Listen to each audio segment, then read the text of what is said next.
าก็ได้เดินทางมาฮอดบ้านดงหลวงไม้เนาะสิไปบุญหลวงไผ่เนาะกำลังชิลงหางก็ลงห่างเนาะจะไปชมบรรยากาศเนาะอยู่ที่หาเมืองไผ่ว่าจะเป็นยังไงเนาะแต่ว่าจุดนี้มีแต่บังไผ่หมื่นเนาะเพราะว่าอีพีตอนนั้นเนาะบอกแล้วนะว่าออกมาแต่บุญอยู่ดงเห็นเนาะก็ถือว่าบังไผ่มีแต่6 โลอยู่นี่เป็นบังไผ่หมื่นกับ12 โลเนาะก็ลื่นกันบ่หลายเนาะลื่นกันเพียงแต่6 กิโลเนาะมากับน้องสายเนาะขี้เกียจเนาะสำหรับงานบุญเนาะเพิ่นก็ขายบังไฟเนาะไฟน้อยเนาะถือว่าแม่ค้าขายดีบ่แม่ค้าเนาะนี่แม่ค้าว่าโอ้ยขายดีหลายว่ะเนาะได้หลายอยู่เนาะโอ้ดีใจนำเด้อเอาไปก่อนเด้อไปเบิ่งบังไฟก่อนอาหารต่างๆเนาะที่เพิ่นมาขายเนาะสินค้า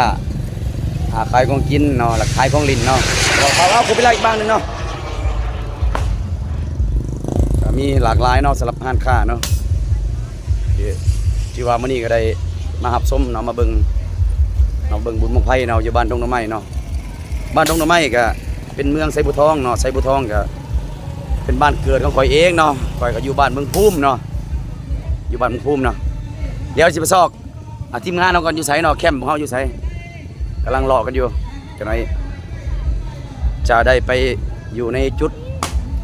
อยู่ในแคมป์ที่พวกเขาตั้งไว้นะถ้าบ่ได้ก็สิเข้าไปหาอนุกรรมการเนาะสิเข้าไปหาอาจารย์วิลาเนาะกับพ่อบ้านแขกเพิ่นไปทีมทุนก่อนไปทีมทุนก่อนบัดนึงจึงไว้ก่อนเนาะไปใส่กระยาอย่าลืมเนาะเข้าหาเนาะอำนาจการปกครองคือในบ้านเนาะพวกเขาต้องไปหาในบ้านก่อนแจ้งซะก่อนเข้าบ้านเพิ่นจังได๋เพิ่นสิไหมพวกเฮาได้นี่เนาะมาถ่ายทำทั่วๆทุกที่บ่ได้เพิ่นว่าเนาะพวกเฮาเดินทางมาฮอดแล้วเนาะมาฮอดอนุกรรมการเพิ่นเนาะเสื้อสีเขียวนี่เป็นกรรมการเพิ่นเนาะพิเศษเด้อนี่ร้านทรายเด้อนี่เนาะมาเดี๋ยวผมลงไปบ้านดงน้ำไม้บอกว่ามวนอย่างเดียวเด้อมานี่พี่น้องบอกว่ายาวไปมาเนี่ยได้เดินทางมาฮอดแล้วเนาะพุ่นเลยผมยังหลายเนาะยุกจอง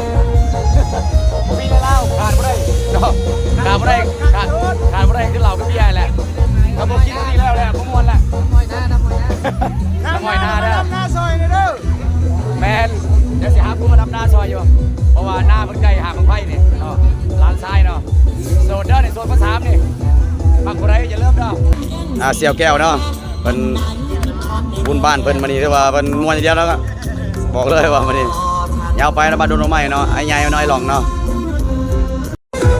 กระเป๋าใจทั้งงานคู่ดวงและสุขทวีเนาะเดินทางมาจากแข่งสินใจที่การกีฬาแข่งเนาะกันที่ว่าจะทำถ่ายทอดสดถือว่าทีมงานกรรมการของเขาเนาะทั้งหมู่บ้านแขกทั้งพาเนาะการเวลาเนาะถือว่าโอ้ยเพิ่นจัดไปเพื่อความดูเย็นเป็นสุขมวนหลายเนาะทานวัสดีลูกไส้หัวแก้วหัวแหวนท้องทานพ้นไป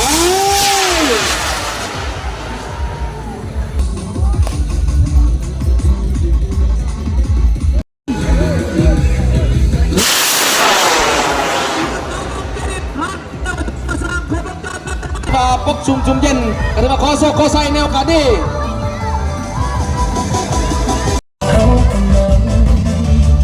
ทานเฮียปาวงเจนิดกาถือเทพโปเฮืองกาถือว่าหันใครเจอมาสนุกก็สั่งแล้ว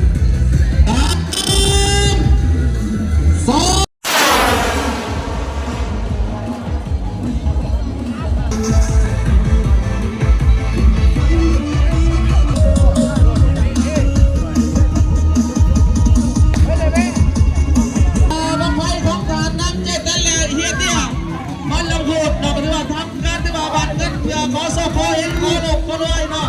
การที่ว่าแน่แนวกันนี่การที่ว่าต้องมาจากกำพูดการที่ว่าวันพ้นหักแก้วแล้วในจุบันนี้เนาะการที่ว่าขอเสื้อเนาะ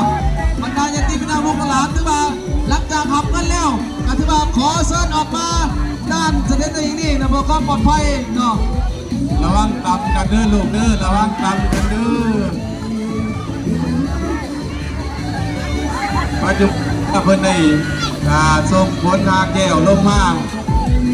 ไปหับได้หับเอาไปหับก็ได้ก็อย่าเสียใจเด้อ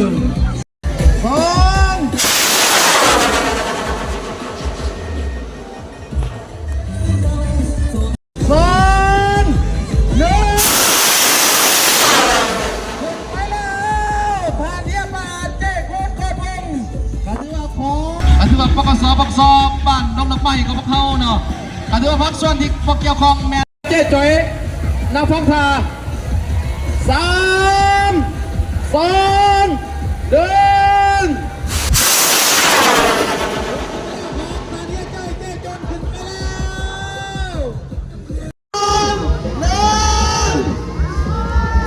เฮียจอยเป็นยังไง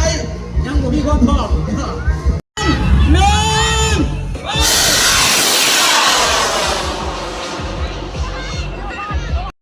ไปแล้วไปนั้นแล้ววันนี้ผลทักแก้วทางเชียร์เชียร์บัดเฮ้ยวันละดาเราต้องขึ้นทางเอาบอลเชียร์เพื่อนเลยครับวันนี้เกมแล้ว